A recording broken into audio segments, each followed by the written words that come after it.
सत श्री अकाल जी, स्वागत है तुहाडा साडे प्लेटफॉर्म स्मार्ट क्लासिस ते।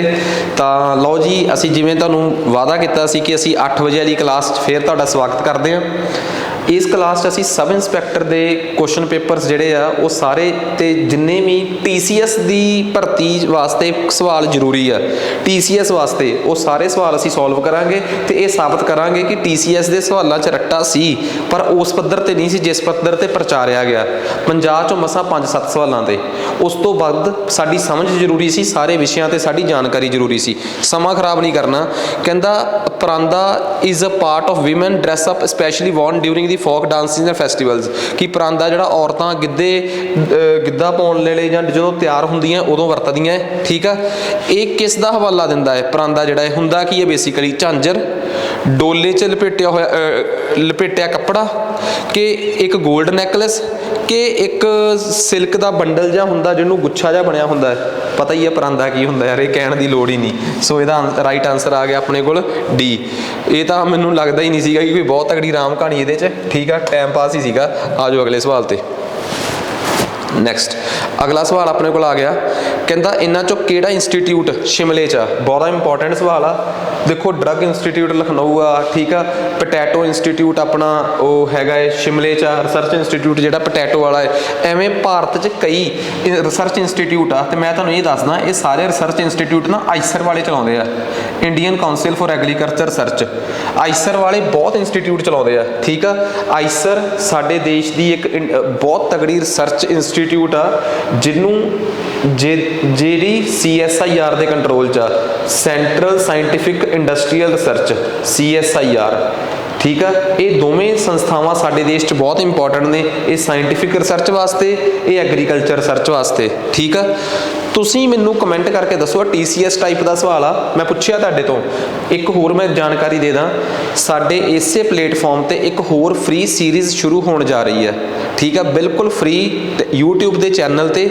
उहदा टाइमिंग हजे फिक्स करन जा रहे हैं, वो आ कि जिन्ने भी GK के सवाल पंजाबी ते इंग्लिश च P++B ते TCS वास्ते ग्रुप C दियां भर्तियां वास्ते इंपॉर्टेंट ने, उन्हां वास्ते एक वक्री सीरीज़। ये तो पुराने पेपरां की सीरीज़ होगी ना, वो एक वक्री GK के सवालों की सीरीज़, फिर एक वक्री मैथ रीजनिंग के सवालों की सीरीज़, वो असी लैके आ रहे हैं। ठीक है, सो ज़्यादा समा खराब ना करते हुए चलते हैं जी आपां अगे। CSI हुण आपां नूं पता है कि पटैटो इंस्टीट्यूट जिहड़ा है जी वो साडा शिमले च। बाकी तुसीं दसो ना मैनूं कि जिहड़ा बायोडाइवर्सिटी वाली अथॉरिटी ਉਹਦਾ ਹੈਡ ਆਫਿਸ दिल्ली च, बाकी कित्थे आ। ठीक है, नैक्सट अगे आ गया अपने को अगला सवाल। सवाल ये आ कि साडे ना एक 2012 च एक एक्ट आया सीगा, पॉस्को एक्ट। किहड़ा एक्ट सीगा? POCSO act. पॉस्को एक्ट सीगा, पॉस्को एक्ट एक अजिहा एक्ट सीगा जिहड़ा बच्चिआं नूं जिनसी शोषण तो मतलब सैक्शुअल हरासमेंट तो बेसिकली बचाउंदा सीगा। पॉस्को एक्ट जिहड़ा सीगा वो बच्चिआं नूं सैक्शुअल हरासमेंट तो बचाउंदा सीगा।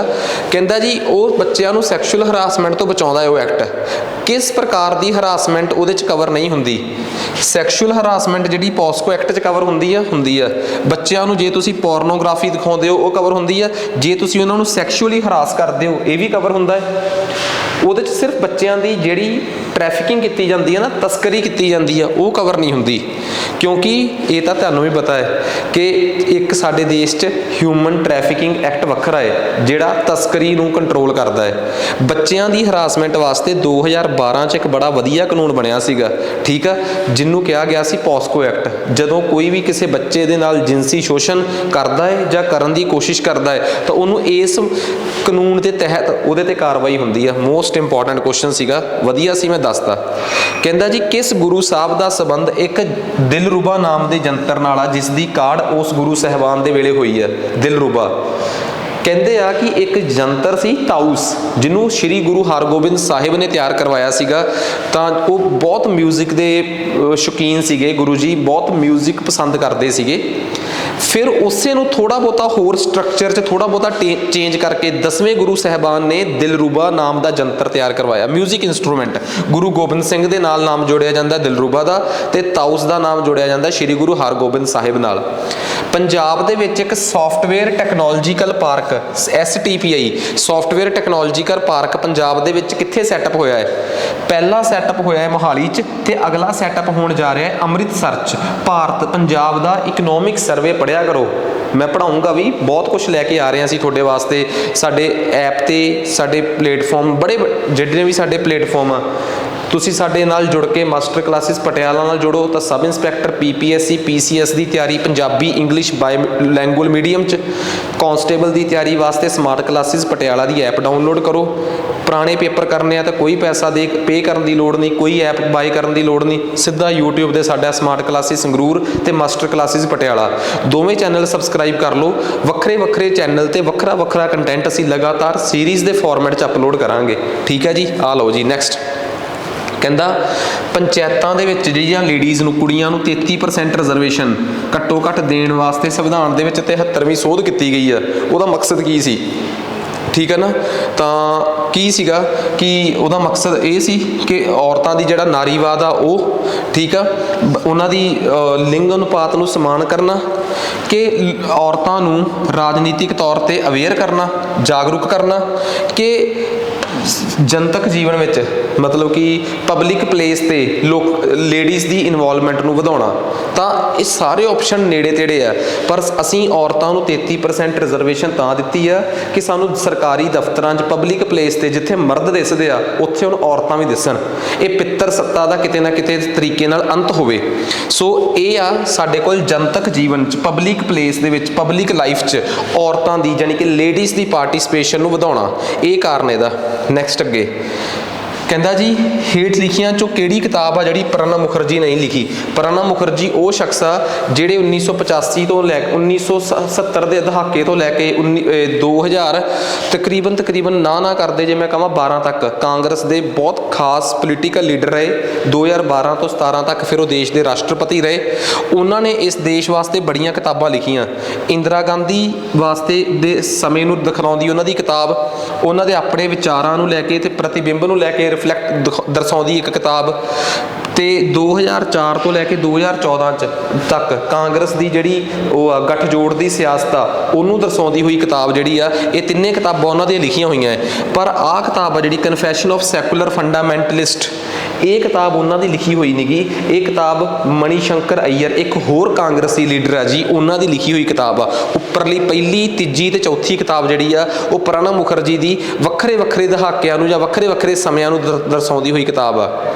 ਕਹਿੰਦੇ ਸਾਡੇ ਦੇਸ਼ 'ਚ ਜਿਹੜਾ ਐਂਟੀ ਚਾਈਲਡ ਮੈਰਿਜ ਐਕਟ ਆ ਕਿ ਬੱਚਿਆਂ ਦਾ ਨਾਲ ਵਿਆਹ ਕਰਾ ਕੇ ਉਹਨਾਂ ਦਾ ਸ਼ੋਸ਼ਣ ਨਾ ਹੋਵੇ, ਉਹਦੇ ਤਹਿਤ ਜੇ ਕੋਈ ਆਮ ਵੱਡਾ ਬੰਦਾ 18 ਸਾਲ ਤੋਂ ਵੱਡਾ ਬੰਦਾ ਕਿਸੇ ਬੱਚੇ ਨਾਲ ਵਿਆਹ ਕਰਾਉਂਦਾ ਹੈ, ਮੁੰਡੇ ਨਾਲ ਜਾਂ ਕੁੜੀ ਨਾਲ, ਜਿਹੜਾ ਕਿ ਛੋਟਾ ਬੱਚਾ ਹੈ ਹਜੇ, ਤਾਂ ਉਹਨੂੰ ਕਿੰਨੀ ਸਜ਼ਾ ਹੋਊਗੀ? ਕਹਿੰਦੇ ਜੀ ਉਹਦੀ ਸਜ਼ਾ ਮੁਕਰਰ ਕੀਤੀ ਗਈ ਆ 2 ਸਾਲ ਤੱਕ ਦੀ ਕੈਦ ਜਾਂ 2 ਲੱਖ ਤੱਕ ਦਾ ਜੁਰਮਾਨਾ ਜਾਂ ਦੋਵੇਂ।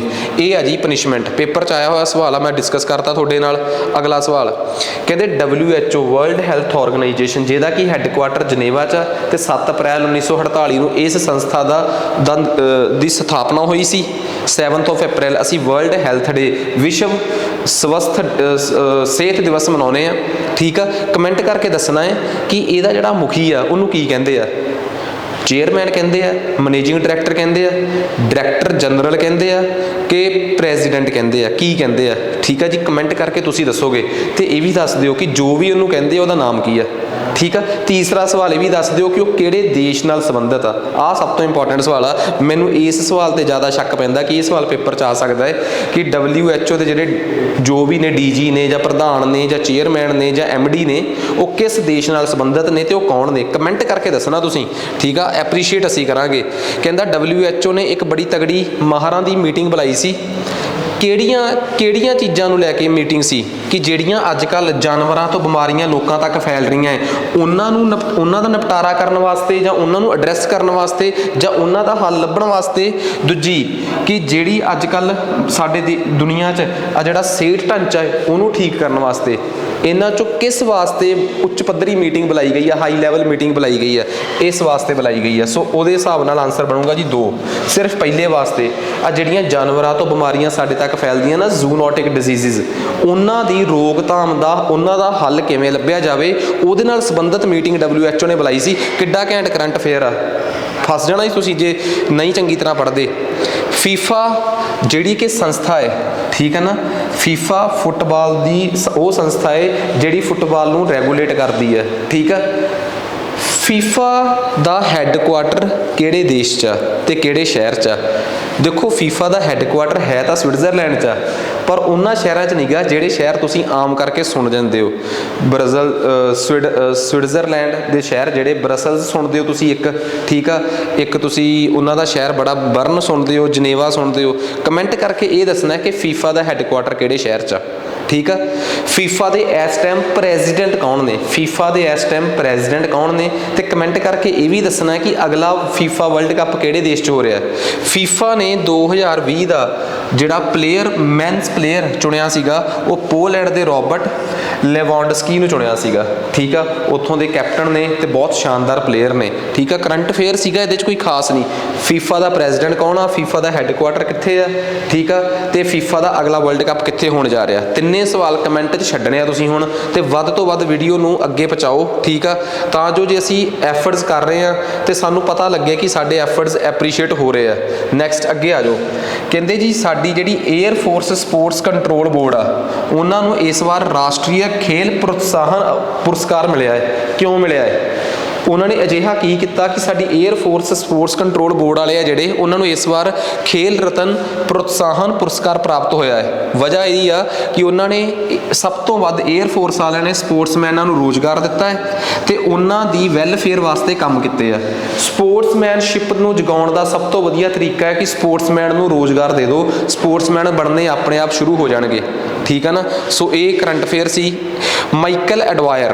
ਮਾਈਕਲ ਐਡਵਾਇਰ ਉਹ ਸ਼ਖਸ ਆ ਜਿਹਨੂੰ ਊਧਮ ਸਿੰਘ ਨੇ, ਜਾਨੀ ਕਿ ਜਿਹਦਾ ਕਿ ਬਚਪਨ ਦਾ ਨਾਮ ਸ਼ੇਰ ਸਿੰਘ ਸੀਗਾ, ਸੁਨਾਮ ਦਾ ਰਹਿਣ ਵਾਲਾ ਸੀਗਾ, ਉਹਨੇ 1919 ਦੇ ਜਲਿਆਂਵਾਲੇ ਬਾਗ ਦੇ ਕਾਂਡ ਦੇ ਬਦਲੇ ਵਜੋਂ, ਬਿਕੋਜ਼ ਉਸ ਟਾਈਮ ਮਾਈਕਲ ਐਡਵਾਇਰ ਪੰਜਾਬ ਦੇ ਲੈਫਟੀਨੈਂਟ ਗਵਰਨਰ ਸੀ, ਮਤਲਬ ਇੱਕ ਰਾਜਨੀਤਿਕ ਪੋਜੀਸ਼ਨ ਜਿਹੜੀ ਕਿ ਅੱਜ ਦੇ CM ਦੇ ਬਰਾਬਰ ਦੀ ਪੋਜੀਸ਼ਨ ਆ, ਉਸ ਪੋਜੀਸ਼ਨ ਤੇ ਉਹ ਸ਼ਖਸ ਕਾਬਜ਼ ਸੀ। 1940 ਨੂੰ ਇੰਗਲੈਂਡ ਦੇ ਲੰਡਨ ਦੇ ਕੈਂਗਸਟਨ ਹਾਲ ਦੇ ਵਿੱਚ ਇੱਕ ਆਇਰਲੈਂਡ ਦੇ ਮੁੱਦੇ ਤੇ ਕੋਈ ਮੀਟਿੰਗ ਚੱਲ ਰਹੀ ਸੀਗੀ, ਠੀਕ ਆ। ਉਸ ਚੱਲਦੀ ਮੀਟਿੰਗ 'ਚ ਪਿਸਤੌਲ ਨਾਲ ਗੋਲੀ ਮਾਰਤੀ ਸੀ ਊਧਮ ਸਿੰਘ ਨੇ ਮਾਈਕਲ ਐਡਵਾਇਰ ਨੂੰ, ਜਿਹੜੇ ਕਿ 1919 'ਚ ਪੰਜਾਬ ਦੇ ਲੈਫਟੀਨੈਂਟ ਗਵਰਨਰ ਸੀਗੇ। ਹਾਂ, ਕਮੈਂਟ ਕਰਕੇ ਤੁਸੀਂ ਮੈਨੂੰ ਇਹ ਦੱਸਣਾ। ਹੁਣ 2 ਸਵਾਲ ਪੁੱਛੂੰਗਾ। 1922 'ਚ ਜਾ ਕੇ ਪੰਜਾਬ 'ਚ ਲੈਫਟੀਨੈਂਟ ਗਵਰਨਰ ਦੀ ਪੋਸਟ ਖਤਮ ਕਰ ਦਿੱਤੀ ਗਈ ਤੇ ਪੰਜਾਬ 'ਚ ਪੋਸਟ ਦਾ ਨਾਮ ਬਦਲ ਕੇ ਹੋ ਗਿਆ ਗਵਰਨਰ।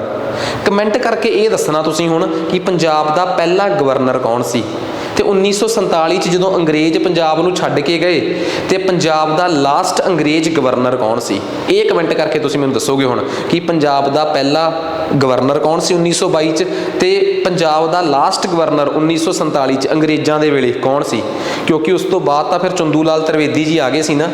ਆ ਲਓ ਜੀ, ਊਧਮ ਸਿੰਘ ਜਾਨੀ ਕਿ ਸ਼ੇਰ ਸਿੰਘ, ਠੀਕ ਆ ਜੀ। ਨੈਕਸਟ, ਭਾਰਤ ਦੇ ਸੰਵਿਧਾਨ ਦੇ ਵਿੱਚ ਸਪੈਸ਼ਲ ਤੌਰ ਤੇ 4 ਸਟੇਟਾਂ ਨੂੰ ਪੂਰੇ ਹੱਕ ਮਿਲੇ ਆ, ਕਿਉਂਕਿ ਉਹਨਾਂ ਦੇ ਟਰਾਈਬਲ ਏਰੀਆ ਕਰਕੇ। ਅਸਾਮ, ਮੇਘਾਲਿਆ, ਮਿਜ਼ੋਰਮ ਤੇ ਤ੍ਰਿਪੁਰਾ। ਉਹਨਾਂ ਸਟੇਟਾਂ ਦੇ ਵਿੱਚ ਜਿਹੜੇ ਜ਼ਿਲ੍ਹੇ ਆ ਨਾ, ਜਿਹੜੇ ਟਰਾਈਬਲਸ ਦੇ ਜ਼ਿਲ੍ਹੇ ਆ, ਉਹਨਾਂ ਨੂੰ ਖੁਦ ਮੁਖਤਿਆਰ ਜ਼ਿਲ੍ਹੇ ਕਿਹਾ ਜਾਂਦਾ ਹੈ, ਆਟੋਨੋਮਸ ਡਿਸਟ੍ਰਿਕਟਸ ਕਿਹਾ ਜਾਂਦਾ ਹੈ, ਕਿਉਂਕਿ ਉੱਥੋਂ ਦੇ ਟਰਾਈਬਲਸ ਦੇ ਹੱਥ 'ਚ ਪਾਵਰ ਜ਼ਿਆਦਾ ਹੁੰਦੀ ਹੈ। ਉੱਥੋਂ ਦੇ ਟਰਾਈਬਲਸ ਜਨਜਾਤੀ ਲੋਕ ਆ ਜਿਹੜੇ, ਠੀਕ ਆ, ਉਹਨਾਂ ਦੀਆਂ ਉਸ ਇਲਾਕੇ ਦੇ ਵਿੱਚ ਟਰਾਈਬਲ ਕੌਂਸਲਸ ਬਣਦੀਆਂ, ਟਰਾਈਬਲ ਐਡਵਾਈਜ਼ਰੀ ਕੌਂਸਲਸ, ਠੀਕ ਆ ਨਾ, ਕਿ ਜਿਹੜੀਆਂ ਉੱਥੋਂ ਦੇ ਅਨੁਸੂਚਿਤ ਜਨਜਾਤੀ ਦੇ ਲੋਕਾਂ ਦੀਆਂ ਸਲਾਹਕਾਰ ਜਿਹੜੀ ਪਰਿਸ਼ਦ ਬਣਦੀ ਆ, ਠੀਕ ਆ। ਉਸ ਪਰਿਸ਼ਦ ਦੇ ਵਿੱਚ ਕਿੰਨੇ ਮੈਂਬਰ ਹੁੰਦੇ ਆ? ਉਸ ਪਰਿਸ਼ਦ ਵਿੱਚ 30 ਮੈਂਬਰ ਹੁੰਦੇ ਆ, ਠੀਕ ਆ, ਜਿਨ੍ਹਾਂ 'ਚੋਂ 26 ਚੁਣੇ ਜਾਂਦੇ ਆ ਤੇ 4 ਉਸ ਸਟੇਟ ਦੇ ਗਵਰਨਰ ਵੱਲੋਂ ਨਾਮਜ਼ਦ ਕਰ ਲਏ ਜਾਂਦੇ ਆ। ਟੈਕ ਦੇ ਵਿੱਚ ਟਰਾਈਬਲ ਐਡਵਾਈਜ਼ਰੀ ਕੌਂਸਲ ਜਿਹੜੀ ਬਣਦੀ ਆ ਨਾ ਉੱਥੇ, ਠੀਕ ਆ ਨਾ, ਜਿਹੜੀ ਆਟੋਨੋਮਸ ਕੌਂਸਲ ਬਣਦੀ ਆ ਉੱਥੇ, ਡਿਸਟ੍ਰਿਕਟ ਆਟੋਨੋਮਸ ਕੌਂਸਲ ਬਣਦੀ ਆ, ਠੀਕ ਆ ਨਾ, ਤਾਂ ਉਹਦੇ 'ਚ ਕਿੰਨੇ ਮੈਂਬਰ ਹੁੰਦੇ ਆ? 30 ਮੈਂਬਰ ਹੁੰਦੇ ਆ। ਨੈਕਸਟ, ਸੁਪਰੀਮ ਕੋਰਟ ਤੇ ਬੋਝ ਘਟਾਉਣ ਵਾਸਤੇ, ਬਰਡਨ ਘਟਾਉਣ ਵਾਸਤੇ ਭਾਰਤ 'ਚ ਕਿਸ ਸੰਸਥਾ ਦਾ ਨਿਰਮਾਣ ਕੀਤਾ ਗਿਆ? Human right commission. ਤੇ ਹਿਊਮਨ ਰਾਈਟਸ ਦੇ ਕਈ ਮਸਲੇ ਹੁਣ ਹਿਊਮਨ ਰਾਈਟ ਕਮਿਸ਼ਨ ਵਾਲੇ ਮਸਲੇ ਹੱਲ ਕਰ ਲੈਂਦੇ ਆ, ਇਸ ਕਰਕੇ ਸੁਪਰੀਮ ਕੋਰਟ ਤੇ ਹੁਣ ਓਨਾ ਬੋਝ ਨਹੀਂ ਪਿਆ। 1993 ਦੇ ਵਿੱਚ ਭਾਰਤ ਨੇ ਹਿਊਮਨ ਰਾਈਟ ਕਮਿਸ਼ਨ, ਰਾਸ਼ਟਰੀ ਮਨੁੱਖ ਅਧਿਕਾਰ ਕਮਿਸ਼ਨ ਦੀ ਸਥਾਪਨਾ ਕੀਤੀ ਸੀ ਤੇ ਮਕਸਦ ਸਿਰਫ ਇੰਨਾ ਸੀ ਇਹਦਾ ਮਕਸਦ ਸਿਰਫ ਇਹ ਸੀਗਾ ਕਿ ਭਾਰਤ 'ਚ ਹਿਊਮਨ ਰਾਈਟਸ ਦੇ ਜਿਹੜੇ ਮਸਲੇ ਆ, ਠੀਕ ਆ ਨਾ, ਉਹਨਾਂ ਦਾ ਨਿਪਟਾਰਾ ਹੋ ਸਕੇ। ਠੀਕ ਆ, 1993 'ਚ ਇਸ ਕਰਕੇ ਕੀਤੀ ਸੀ ਕਿਉਂਕਿ ਭਾਰਤ ਨੇ ਯੂਨਾਈਟਿਡ ਨੇਸ਼ਨਸ ਦਾ ਇੱਕ ਮਤਾ ਹੈ, United nations resolution on human rights, ਠੀਕ ਆ, ਜਿਹਦਾ ਭਾਰਤ ਸਿਗਨੇਟਰੀ ਆ। ਠੀਕ ਆ, ਤੇ 10 ਦਸੰਬਰ 1948 ਨੂੰ ਪੂਰੀ ਦੁਨੀਆ ਨੇ ਇਸ ਮਤੇ ਤੇ ਸਾਈਨ ਕੀਤੇ ਸੀਗੇ। ਠੀਕ ਆ, United nations resolution on human rights, ਤਾਂ ਇਸ ਮਤੇ ਤੇ ਸਾਰੇ ਦੇਸ਼ਾਂ ਨੇ 10 ਦਸੰਬਰ 1948 ਨੂੰ ਸਾਈਨ ਕੀਤੇ ਸੀ। ਇਸੇ ਕਰਕੇ 10 ਦਸੰਬਰ ਨੂੰ ਹਿਊਮਨ ਰਾਈਟਸ, ਮਨੁੱਖੀ ਅਧਿਕਾਰ ਦਿਵਸ, ਹਿਊਮਨ ਰਾਈਟ ਡੇ ਵੀ ਮਨਾਇਆ ਜਾਂਦਾ ਹੈ। ਸੋ ਭਾਰਤ ਦੇ ਵਿੱਚ ਜਦੋਂ ਦਾ ਹਿਊਮਨ ਰਾਈਟ ਕਮਿਸ਼ਨ 1993 ਦਾ ਬਣਿਆ ਹੈ ਤਾਂ ਸੁਪਰੀਮ ਕੋਰਟ ਤੇ ਜਿਹੜੇ ਹਿਊਮਨ ਰਾਈਟ ਦੇ ਕੇਸ ਆ ਸੁਪਰੀਮ ਕੋਰਟ 'ਚ ਘਟ ਜਾਂਦੇ ਆ ਤੇ ਇਹਦੇ ਨਾਲ ਸੁਪਰੀਮ ਕੋਰਟ ਤੇ ਕਾਫੀ ਬੋਝ ਘਟ ਗਿਆ ਹੈ। ਅੱਗੇ ਆ ਜਾਓ, ਗਲੋਬਲਾਈਜੇਸ਼ਨ, ਵਿਸ਼ਵੀਕਰਨ ਕੀ ਹੁੰਦਾ ਹੈ? ਦੇਖੋ ਅਸੀਂ ਪੜ੍ਹਦੇ ਹਾਂ ਨਾ ਇੱਕ ਟਰਮ LPG, ਲਿਬਰਲਾਈਜੇਸ਼ਨ। ਠੀਕ ਹੈ ਨਾ, ਲਿਬਰਲਾਈਜੇਸ਼ਨ ਦਾ ਮਤਲਬ ਥੋੜ੍ਹਾ ਜਿਹਾ ਆਜ਼ਾਦੀਕਰਨ, ਪ੍ਰਾਈਵੇਟਾਈਜੇਸ਼ਨ, ਨਿੱਜੀਕਰਨ, ਤੇ ਗਲੋਬਲਾਈਜੇਸ਼ਨ, ਵਿਸ਼ਵੀਕਰਨ। ਵਿਸ਼ਵੀਕਰਨ ਦਾ ਮਤਲਬ ਹੁੰਦਾ ਹੈ ਕਿ ਪੂਰੀ ਦੀ ਪੂਰੀ ਦੁਨੀਆ ਇੱਕ ਪਿੰਡ ਆ ਤੇ ਤੁਸੀਂ ਪੂਰੀ ਦੁਨੀਆ ਦੇ ਸਾਰੇ ਕਲਚਰਾਂ ਨੂੰ, ਸਾਰੇ ਰੀਤੀ ਰਿਵਾਜਾਂ ਨੂੰ ਇੱਕੋ ਤਰੀਕੇ ਨਾਲ ਇੱਕੋ ਜਗ੍ਹਾ ਤੇ ਸਮੇਟ ਕੇ ਰੱਖਤਾ। ਵੱਖ-ਵੱਖ ਸਮਾਜਾਂ ਦੀਆਂ ਆਰਥਿਕ ਤੱਤਾਂ ਦੀਆਂ ਸੁਤੰਤਰ ਆਵਾਜਾਈ ਦੀ ਆਗਿਆ ਦੇਣਾ ਕਿ ਤੁਸੀਂ ਇੱਧਰ ਜਾ ਸਕਦੇ ਹੋ, ਤੁਸੀਂ ਉੱਧਰ ਜਾ ਸਕਦੇ ਹੋ, ਇੱਧਰਲੇ ਉੱਧਰ, ਉੱਧਰਲੇ ਇੱਧਰ, ਇਹਨੂੰ ਗਲੋਬਲਾਈਜੇਸ਼ਨ ਕਹਿੰਦੇ ਆ। ਤੇ ਪੰਜਾਬੀ 'ਚ ਕਿਹਾ ਜਾਂਦਾ ਹੈ ਕਿ ਪੂਰੀ ਦੁਨੀਆ ਇੱਕ ਪਿੰਡ ਹੈ। ਇਹ ਕਿਸ ਦੀ ਪਰਿਭਾਸ਼ਾ ਹੈ? ਗਲੋਬਲਾਈਜੇਸ਼ਨ ਦੀ, ਵਿਸ਼ਵੀਕਰਨ ਦੀ। ਸੋ ਇਹਦਾ ਸਹੀ ਆਨਸਰ ਆ ਕਿ ਫ੍ਰੀ ਮੂਵਮੈਂਟ ਸਾਰੇ ਦੁਨੀਆ ਦੀਆਂ ਸਾਰੀਆਂ ਅਰਥ ਵਿਵਸਥਾਵਾਂ ਦਾ ਆਪਸ ਦੇ ਵਿੱਚ। ਕਹਿੰਦੇ ਅੰਗਰੇਜ਼ਾਂ ਦੇ ਵੇਲੇ, ਬ੍ਰਿਟਿਸ਼ ਰਾਜ ਦੇ ਵੇਲੇ ਸਾਡੇ ਦੇਸ਼ 'ਚ ਇੰਡਸਟਰੀ ਕਿਉਂ ਨਹੀਂ ਗਰੋ ਕਰ ਪਾਈ? ਵਜ੍ਹਾ ਕਿਉਂਕਿ ਉਸ ਟਾਈਮ ਸਾਡੇ ਕੋਲ ਸੰਸਾਧਨ ਨਹੀਂ ਸੀ ਹੈਗੇ। ਇਹ ਵੀ ਇੱਕ ਬਹੁਤ ਵੱਡਾ ਕਾਰਨ ਸੀਗਾ। ਇਹਦਾ ਮਤਲਬ ਹੀ ਨਹੀਂ ਸੀਗਾ ਕਿ ਜੀ ਲੋਕਾਂ ਦੀ ਦਿਲਚਸਪੀ ਨਹੀਂ ਸੀ, ਫੰਡਾਂ ਦੀ ਉਪਲਬਧਤਾ ਜਿਹੜੀ ਸੀਗੀ ਉਹਦੇ ਕਾਰਨ ਬਹੁਤ ਨੁਕਸਾਨ ਹੋਇਆ।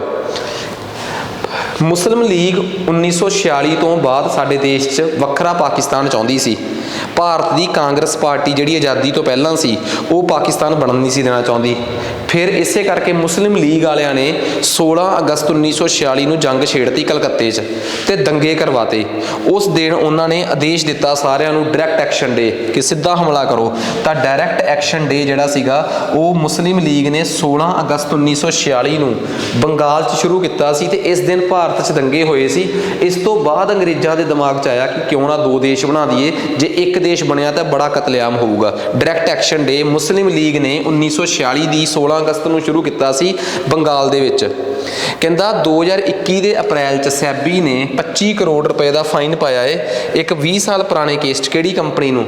ਅੱਜ ਜਦੋਂ ਰਿਲਾਇੰਸ ਵਾਲੇ ਅੱਡ ਹੋਏ ਸੀ ਨਾ, ਇਹਨਾਂ ਨੇ ਅੱਡ ਹੋਣ ਲੱਗੇ ਜਿਹੜੀਆਂ ਚੀਜ਼ਾਂ ਖਰੀਦੀਆਂ ਵੇਚੀਆਂ ਸੀ ਉਹ ਪਰਦੇ 'ਚ ਖਰੀਦ ਵੇਚ ਲਈਆਂ। ਇਸ ਚੀਜ਼ ਦਾ ਸੈਬੀ ਨੂੰ ਜਦੋਂ ਪਤਾ ਲੱਗਿਆ ਤਾਂ ਸੈਬੀ ਨੇ ਨੋਟਿਸ ਲਿਆ ਤੇ ਅੱਜ 20 ਸਾਲ ਬਾਅਦ ਚਾਰਾਂ ਜਾਣਿਆਂ ਨੂੰ, 2 ਭਰਾ, 2 ਉਹਨਾਂ ਦੀਆਂ ਘਰ ਵਾਲੀਆਂ ਤੇ ਇੱਕ ਮਦਰ, ਸਭ ਨੂੰ ਫਾਈਨ ਪਾਤਾ ਹੈ ਰਿਲਾਇੰਸ ਇੰਡਸਟਰੀਜ਼ ਲਿਮਟਿਡ। ਸੋ ਇਹ ਸੈਬੀ ਸਾਡੇ ਦੇਸ਼ 'ਚ ਇੱਕ ਇਹੋ ਜਿਹੀ ਸੰਸਥਾ ਹੈ ਜਿਹਨੂੰ ਅਸੀਂ security exchange board of India ਕਹਿੰਦੇ ਆ। ਸਾਡੇ ਦੇਸ਼ 'ਚ ਜਿਹੜੀ ਸ਼ੇਅਰ ਮਾਰਕੀਟ ਆ, ਠੀਕ ਆ, ਉਹਦੀ ਨਿਗਰਾਨੀ ਰੱਖਣ ਵਾਲੀ ਸੰਸਥਾ ਹੈ। 1988 'ਚ ਬਣੀ ਸੀ ਤੇ 1992 'ਚ ਇਸ ਨੂੰ ਪਾਰਲੀਮੈਂਟ ਨੇ ਕਾਨੂੰਨ ਨਾਲ ਪਾਸ ਕਰਤਾ ਸੀਗਾ। ਤੇ ਕਮੈਂਟ ਕਰਕੇ ਇਹ ਦੱਸੋ ਕਿ ਸੈਬੀ ਦਾ ਚੇਅਰਮੈਨ ਕੌਣ ਆ, ਤੇ ਕਮੈਂਟ ਕਰਕੇ ਇਹ ਵੀ ਦੱਸਿਓ ਕਿ ਸੈਬੀ ਦਾ ਹੈੱਡਕੁਆਟਰ ਕਿੱਥੇ ਆ। ਜ਼ਰੂਰ ਦੱਸਿਓ ਕਿ ਸੈਬੀ ਦਾ ਹੈੱਡਕੁਆਟਰ ਕਿੱਥੇ ਆ।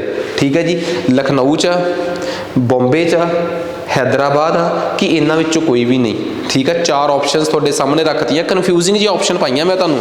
ਠੀਕ ਆ, ਕਹਿੰਦੇ ਭਾਰਤ 'ਚ ਖੇਤੀਬਾੜੀ ਕਿੰਨੇ ਪ੍ਰਤੀਸ਼ਤ ਲੋਕਾਂ ਦੀ ਉਹ ਆ, ਮਤਲਬ ਕਿ ਰੋਜੀ ਰੋਟੀ ਦਾ ਮੁੱਖ ਸਾਧਨ ਆ। ਦੇਖੋ ਸਵਾਲ ਦਾ ਆਨਸਰ 58 ਜੋ ਲਿਖਿਆ ਹੋਇਆ ਹੈ, ਪਰ ਜੇ ਤੁਸੀਂ ਭਾਰਤ ਦੀ ਜਿਹੜੀ PLFSS ਦੀ ਨਵੀਂ ਰਿਪੋਰਟ ਆਈ ਹੈ ਨਾ 2018-19 ਵਾਲੀ, ਮੈਂ ਉਹਦਾ ਹਵਾਲਾ ਦੇਣਾ ਚਾਹੁੰਦਾ। ਉਹ ਰਿਪੋਰਟ ਸਹੀ ਹੈ ਬਿਲਕੁਲ। ਉਹ ਇਹ ਮੰਨਦੀ ਆ ਕਿ ਭਾਰਤ 'ਚ ਇਸ ਟਾਈਮ 42% ਲੋਕ ਖੇਤੀਬਾੜੀ ਕਰਦੇ ਆ ਤੇ 25% ਲੋਕ ਪੰਜਾਬ 'ਚ ਖੇਤੀਬਾੜੀ 'ਚ ਇਨਵੋਲਵਡ ਨੇ। ਇਹ ਇਸ ਵਾਰ ਦਾ PLFS ਦਾ 2018-19 ਦਾ ਅੰਕੜਾ ਹੈ। ਇਕਨੋਮਿਕ ਸਰਵੇ ਪੜ੍ਹਦਾ ਰਹਿੰਦਾ ਮੈਂ ਤਾਂ ਮੈਨੂੰ ਉਹਦੇ ਹਿਸਾਬ ਨਾਲ ਪਤਾ ਹੈ। ਵੈਸੇ ਜ਼ਿਆਦਾਤਰ ਸਰਕਾਰੀ ਜਗ੍ਹਾ ਤੇ 58% ਲਿਖਿਆ, ਇਹ ਵੀ ਚੱਲੂਗਾ। ਠੀਕ ਆ, ਚੀਨੀ ਦਾ ਰੌਜਾ, ਇਹ ਅਫਜ਼ਲ ਖਾਨ ਦਾ ਮਕਬਰਾ ਹੈ। ਅਫਜ਼ਲ ਖਾਨ ਜਹਾਂਗੀਰ ਤੇ ਸ਼ਾਹਜਹਾਨ ਦੋਵਾਂ ਦਾ ਬੜਾ ਮਸ਼ਹੂਰ ਉਹ ਸੀਗਾ, ਮੰਤਰੀ ਸੀਗਾ। ਪੜ੍ਹਿਓ, ਇਹਦੇ ਬਾਰੇ ਪੜ੍ਹਾਵਾਂਗੇ ਮੱਧਕਾਲੀਨ ਭਾਰਤ ਮੈਡੀਵਲ ਹਿਸਟਰੀ 'ਚ।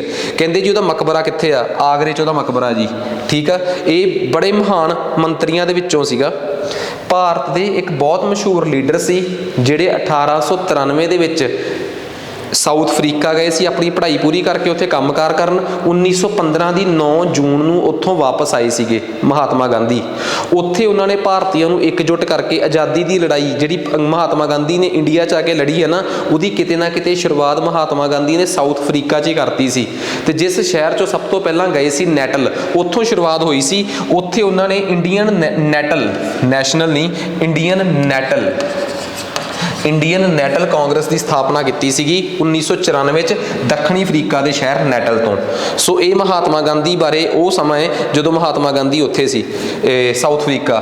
ਵਰਲਡ ਬੈਂਕ ਨੇ ਭਾਰਤ 'ਚ ਗੰਗਾ ਸਾਫ਼ ਕਰਨ ਵਾਸਤੇ ਨਿਮਾਣੀ ਗੰਗੇ ਪ੍ਰੋਜੈਕਟ, ਜਿਹੜਾ ਭਾਰਤ ਦੀ ਸਰਕਾਰ ਦਾ ਸਭ ਤੋਂ ਬ੍ਰਿਲੀਅੰਟ ਪ੍ਰੋਜੈਕਟ ਆ ਨਿਮਾਣੀ ਗੰਗਾ ਸਾਫ਼ ਕਰਨ ਵਾਲਾ, ਉਹਦੀ ਸਫਾਈ ਵਾਸਤੇ ਵਰਲਡ ਬੈਂਕ ਨੇ ਕਿੰਨੇ ਦਾ ਭਾਰਤ ਨੂੰ 5 ਸਾਲਾਂ ਲਈ ਲੋਨ ਦਿੱਤਾ ਹੈ? 400 ਮਿਲੀਅਨ ਦਾ। 400 ਮਿਲੀਅਨ ਦਾ ਲੋਨ ਭਾਰਤ ਸਰਕਾਰ ਨੂੰ, ਇੰਨੇ 400 ਮਿਲੀਅਨ ਡਾਲਰ ਦਾ ਲੋਨ ਦਿੱਤਾ ਹੈ। ਅਬਦੁਲ ਕਲਾਮ ਜਿਹੜੇ ਕਿ ਸਾਡੇ ਦੇਸ਼ ਦੇ ਰਾਸ਼ਟਰਪਤੀ ਵੀ ਰਹੇ ਆ 2002 ਤੋਂ ਲੈ ਕੇ 2007 ਤੱਕ, ਭਾਰਤ ਦੇ ਪਹਿਲੇ ਮੁਸਲਿਮ ਰਾਸ਼ਟਰਪਤੀ ਸੀਗੇ। ਅਬਦੁਲ ਕਲਾਮ ਦੀ ਇਹਨਾਂ 'ਚੋਂ ਕਿਹੜੀ ਕਿਤਾਬ ਆ? ਠੀਕ ਆ, ਤਾਂ ਦੇਖੋ ਵਿੰਗਸ ਆਫ ਫਾਇਰ ਉਹਨਾਂ ਦੀ ਆ, ਤੇ my experiment with truth Mahatma Gandhi ਦੀ ਆ। ਵਿੰਗਸ ਆਫ ਫਾਇਰ ਬੜੀ ਮਸ਼ਹੂਰ ਕਿਤਾਬ ਆ ਅਬਦੁਲ ਕਲਾਮ ਦੀ, ਉਹਨਾਂ ਦੀ ਆਟੋਬਾਇਓਗ੍ਰਾਫੀ ਹੈ। ਠੀਕ ਆ, ਕਿਹੜੇ ਸਿੱਖ ਲੀਡਰ ਸੀਗੇ ਜਿਨ੍ਹਾਂ ਨੂੰ ਪਦਮ ਸ਼੍ਰੀ ਮਿਲਿਆ ਹੈ? ਇਹਨਾਂ 'ਚੋਂ ਕਿਹੜੇ ਸਿੱਖ ਸੰਗੀਤਕਾਰ ਨੇ ਜਿਨ੍ਹਾਂ ਨੂੰ ਪਦਮ ਸ਼੍ਰੀ ਮਿਲਿਆ ਹੈ? ਤੁਸੀਂ ਕਹੋਗੇ ਇਹ ਸਵਾਲ ਕਿਉਂ ਆ ਗਿਆ? ਅੱਜ ਜਦੋਂ 2020 'ਚ ਕਰੋਨਾ ਸ਼ੁਰੂ ਹੋਇਆ ਸੀ ਨਾ, ਤਾਂ ਕਰੋਨਾ ਦੀ ਪਹਿਲੀ ਲਹਿਰ 'ਚ ਇੱਕ ਹਜੂਰੀ ਰਾਗੀ ਭਾਈ ਨਿਰਮਲ ਸਿੰਘ ਦਾ ਦੇਹਾਂਤ ਹੋਇਆ ਸੀ। ਤੁਹਾਨੂੰ ਪਤਾ ਹੋਊਗਾ, ਤੁਸੀਂ ਕਰੰਟ ਅਫੇਅਰ ਨਹੀਂ ਪੜ੍ਹਦੇ ਨਾ ਚੰਗੀ ਤਰ੍ਹਾਂ, ਤੁਹਾਨੂੰ ਤਾਂ ਨਹੀਂ ਸੀ ਇਹ ਸਵਾਲ ਦਾ ਜਵਾਬ ਆਉਂਦਾ। ਭਾਈ ਨਿਰਮਲ ਸਿੰਘ ਖਾਲਸਾ, ਜਦੋਂ ਉਹਨਾਂ ਦੀ ਡੈਥ ਹੋਈ ਸੀ ਤਾਂ ਉਦੋਂ ਟੀਵੀ 'ਚ ਕਿੰਨੀਆਂ ਖਬਰਾਂ ਚੱਲੀਆਂ ਸੀ ਕਿ ਪਦਮ ਸ਼੍ਰੀ ਭਾਈ ਨਿਰਮਲ ਸਿੰਘ ਖਾਲਸਾ ਦੀ ਡੈਥ ਜਿਹੜੀ ਆ ਉਹ ਕੋਵਿਡ ਕਰਕੇ ਹੋਈ ਆ। ਤਾਂ ਭਾਈ ਨਿਰਮਲ ਸਿੰਘ ਖਾਲਸਾ ਬੜਾ ਇੰਪੋਰਟੈਂਟ ਕੁਐਸਚਨ ਸੀਗਾ, ਤੁਸੀਂ ਪਤਾ ਨਹੀਂ ਕਿਉਂ ਇਗਨੋਰ ਕਰ ਦਿੰਦੇ ਹੋ। ਗੱਲ ਇਹ ਆ ਕਿ ਹੇਠ ਲਿਖਿਆਂ 'ਚੋਂ ਕਿਹੜੇ ਸਵਾਲ ਆਪਸ਼ਨ 'ਚ ਮੈਚ ਕਰਦੇ ਆ? ਆਰਟੀਕਲ 20 ਸਭ ਨੂੰ ਸਰਕਾਰੀ ਨੌਕਰੀਆਂ 'ਚ ਬਰਾਬਰੀ ਮਿਲੂਗੀ। ਆਰਟੀਕਲ 16 ਜਦੋਂ ਵੀ ਤੁਸੀਂ ਕੋਈ ਅਫੈਂਸ ਕਰਦੇ ਹੋ, ਦੋਸ਼ੀ ਪਾਏ ਜਾਂਦੇ ਹੋ, ਤਾਂ ਤੁਹਾਡੇ ਵੀ ਕੁਝ ਹੱਕ ਹੈਗੇ ਆ। ਜਿਨ੍ਹਾਂ ਨੇ ਤੁਹਾਡੇ 'ਚੋਂ ਫੰਡਾਮੈਂਟਲ ਰਾਈਟਸ ਬੁਨਿਆਦੀ ਹੱਕ ਪੰਜਾਬੀ 'ਚ ਪੜ੍ਹੇ ਹੋਏ ਆ ਜਾਂ ਅੰਗਰੇਜ਼ੀ 'ਚ ਪੜ੍ਹੇ ਆ, ਉਹਨਾਂ ਨੂੰ ਪਤਾ ਹੈ ਕਿ ਆਰਟੀਕਲ 16 ਕਹਿੰਦਾ ਹੈ ਕਿ ਸਰਕਾਰੀ ਨੌਕਰੀਆਂ 'ਚ ਤੁਹਾਨੂੰ ਬਰਾਬਰੀ ਮਿਲੂਗੀ, ਤੇ ਆਰਟੀਕਲ 20 ਕਹਿੰਦਾ ਹੈ ਕਿ ਜਦੋਂ ਤੁਸੀਂ ਕਿਤੇ ਵੀ ਦੋਸ਼ੀ ਪਾਏ ਜਾਓ, ਠੀਕ ਆ, ਤਾਂ ਅਪਰਾਧ ਕਰਨ ਤੋਂ ਬਾਅਦ ਦੋਸ਼ੀ ਪਾਏ ਜਾਓ, ਤਾਂ ਦੋਸ਼ੀ ਪਾਏ ਜਾਣ ਤੋਂ ਬਾਅਦ ਵੀ ਤੁਹਾਨੂੰ ਹੱਕ ਹੈਗੇ ਆ। ਇਟ ਮੀਨਸ ਇਸ ਸਵਾਲ ਦੀ ਖਾਸੀਅਤ ਇਹ ਆ ਕਿ ਇਹ ਸਵਾਲ 'ਚ ਦੋਵੇਂ ਗੱਲਾਂ ਵੀ ਸਹੀ ਆ, ਦੋਵੇਂ ਆਪਸ਼ਨ ਵੀ ਸਹੀ ਆ, ਪਰ ਆਪਸ 'ਚ ਇੱਕ ਦੂਜੇ ਨਾਲ ਟਕਰਾ ਕੇ ਗਲਤ ਹੋ ਗਏ। ਦੈਟਸ ਵਾਈ ਨਾ ਤਾਂ ਪਹਿਲਾ ਸਹੀ ਆ ਨਾ ਦੂਜਾ। 16 ਉੱਥੇ ਆਉਣਾ ਸੀ ਜਿੱਥੇ ਆਰਟੀਕਲ 20 ਲਿਖਿਆ ਹੈ, ਤੇ ਆਰਟੀਕਲ 20 ਉੱਥੇ ਆਉਣਾ ਸੀ ਜਿੱਥੇ ਆਰਟੀਕਲ 16 ਲਿਖਿਆ ਹੈ। ਠੀਕ ਹੈ ਜੀ, ਇਹਦੇ ਨਾਲ ਕੀ ਕੰਪਲੀਟ ਹੋ ਗਿਆ ਤੇ ਸਾਡੀ ਅਗਲੀ ਸਟ੍ਰੈਟੇਜੀ ਕੀ ਆ? ਅਸੀਂ ਸਬ ਇੰਸਪੈਕਟਰ ਦਾ ਪਹਿਲਾ ਪੇਪਰ ਜਿਹੜਾ ਸੀਗਾ ਉਹਦੀ ਜੀਕੇ, ਜਿਹੜੀ ਕਿ TCS ਦੇ ਪੇਪਰਾਂ ਦੇ ਪੁਆਇੰਟ ਆਫ ਵਿਊ ਨਾਲ ਬਹੁਤ ਇੰਪੋਰਟੈਂਟ ਆ, ਅਸੀਂ ਉਹਨੂੰ ਕਵਰ ਕਰਤਾ। ਠੀਕ ਆ, ਇਸ ਤੋਂ ਬਾਅਦ ਅਸੀਂ ਫ੍ਰੀ ਸੀਰੀਜ਼ ਲੈ ਕੇ ਆ ਰਹੇ ਹਾਂ TCS ਦੀ ਸਪੈਸ਼ਲ ਜੀਕੇ, ਜਿਹੜੇ ਪੁਰਾਣੇ ਪੇਪਰ ਨਹੀਂ ਪਰ ਜਿਹੜੀ TCS ਜੀਕੇ ਪਾਉਂਦੀ ਆ ਜਿਹੜੀਆਂ ਕਿਤਾਬਾਂ 'ਚੋਂ, ਉਹ ਸੋਲਵ ਕਰਾ ਰਹੇ ਹਾਂ, ਉਹ ਵੀ ਇੰਗਲਿਸ਼ ਪੰਜਾਬੀ 'ਚ। ਇਸ ਤੋਂ ਬਿਨਾਂ ਅਸੀਂ ਮੈਥ ਤੇ ਰੀਜ਼ਨਿੰਗ ਦੀ ਪ੍ਰੈਕਟਿਸ ਦੀ ਟੈਸਟ ਸੀਰੀਜ਼ ਵੀ ਮੈਥ ਦੇ ਰੀਜ਼ਨਿੰਗ ਦੀ ਪ੍ਰੈਕਟਿਸ ਸੀਰੀਜ਼ ਵੀ ਲੈ ਕੇ ਆ ਰਹੇ ਹਾਂ, ਉਹ ਵੀ ਫਿਕਸ ਟਾਈਮ ਤੇ, ਉਹ ਵੀ ਸਿਰਫ YouTube ਤੇ। ਇਹ ਸਾਡਾ YouTube ਦਾ ਉਪਰਾਲਾ ਹੈ ਜਿਹਨੂੰ ਕਿ ਤੁਹਾਡੀ ਜ਼ਿੰਮੇਵਾਰੀ ਆ ਸਮਾਰਟ ਕਲਾਸਿਸ ਸੰਗਰੂਰ ਨੂੰ ਵੱਧ ਤੋਂ ਵੱਧ ਸ਼ੇਅਰ ਕਰਨ ਦੀ। ਠੀਕ ਆ, ਇਸ ਤੋਂ ਬਿਨਾਂ ਤੁਸੀਂ ਸਾਡੀਆਂ ਐਪ ਤੇ ਜਾਓ, ਮਾਸਟਰ ਕਲਾਸ ਪਟਿਆਲਾ ਤੇ ਸਮਾਰਟ ਕਲਾਸ ਸੰਗਰੂਰ। ਇਹ ਦੋਵੇਂ ਐਪ ਜਿਹੜੀਆਂ ਨੇ, ਇਹ ਦੋਵੇਂ ਮਸਲਾ ਕਿਵੇਂ ਹੱਲ ਕਰਨਗੀਆਂ? ਜੇ ਤੁਸੀਂ ਪੇਪਰ ਦੀ ਤਿਆਰੀ ਕਰਨੀ ਆ, ਸਬ ਇੰਸਪੈਕਟਰ ਦੀ, PPSC ਦੀ ਮਿਕਸ ਕਰਕੇ ਤਿਆਰੀ ਕਰਨੀ ਆ, ਫਿਰ 2-2 3-3 ਬੈਚ, ਇੱਕ ਬੈਚ ਮਿਲੂਗਾ ਦੂਜੇ ਨਾਲ ਫ੍ਰੀ ਜਾਂ ਉਹਦੇ ਹਿਸਾਬ ਨਾਲ ਮਿਲ ਜਾਣਗੇ। ਸਮਾਰਟ ਕਲਾਸਿਸ ਸੰਗਰੂਰ ਤੇ ਉਹੀ ਬੱਚੇ ਜੁਆਇਨ ਕਰਨ ਜਿਨ੍ਹਾਂ ਨੇ ਕਾਂਸਟੇਬਲ ਦੀ ਤਿਆਰੀ ਪੰਜਾਬੀ ਤੇ ਅੰਗਰੇਜ਼ੀ ਦੋਵਾਂ ਮਾਧਿਅਮ 'ਚ ਕਰਨੀ ਆ। ਠੀਕ ਆ, ਸੋ ਇਹ ਉਹ ਬੱਚੇ ਸਾਡੇ ਨਾਲ ਜੁੜਨ ਜਿਹੜੇ ਮਾਸਟਰ ਕਲਾਸਿਸ ਤੋਂ ਕੋਰਸ ਖਰੀਦਣਾ ਚਾਹੁੰਦੇ ਆ ਤੇ ਉਹਨਾਂ ਨੂੰ ਕੁਝ ਸਮਝ ਨਹੀਂ ਆ ਰਿਹਾ, ਉਹ ਇਸ ਨੰਬਰ ਤੇ ਕੰਟੈਕਟ ਕਰਨ। ਜਿਹੜੇ ਸਮਾਰਟ ਕਲਾਸਿਸ ਸੰਗਰੂਰ ਤੋਂ ਕੋਰਸ ਖਰੀਦਣਾ ਚਾਹੁੰਦੇ ਆ ਤੇ ਕੁਝ ਸਮਝ ਨਹੀਂ ਆ ਰਿਹਾ, ਉਹ ਇਸ ਨੰਬਰ ਤੇ ਕੰਟੈਕਟ ਕਰਨ। ਜਿਹੜੇ ਸਿਰਫ ਪੁਰਾਣੇ ਪੇਪਰਾਂ ਦੀ ਪ੍ਰੈਕਟਿਸ ਕਰਨਾ ਚਾਹੁੰਦੇ ਆ, ਉਹ ਕਿਤੇ ਵੀ ਕੰਟੈਕਟ ਨਾ ਕਰਨ, ਉਹ ਵੱਧ ਤੋਂ ਵੱਧ ਵੀਡੀਓ ਦੇਖਣ ਤੇ ਵੀਡੀਓ ਸ਼ੇਅਰ ਕਰਨ। ਅੱਜ ਵਾਸਤੇ ਇੰਨਾ ਹੀ ਬਹੁਤ ਆ ਜੀ, ਧੰਨਵਾਦ।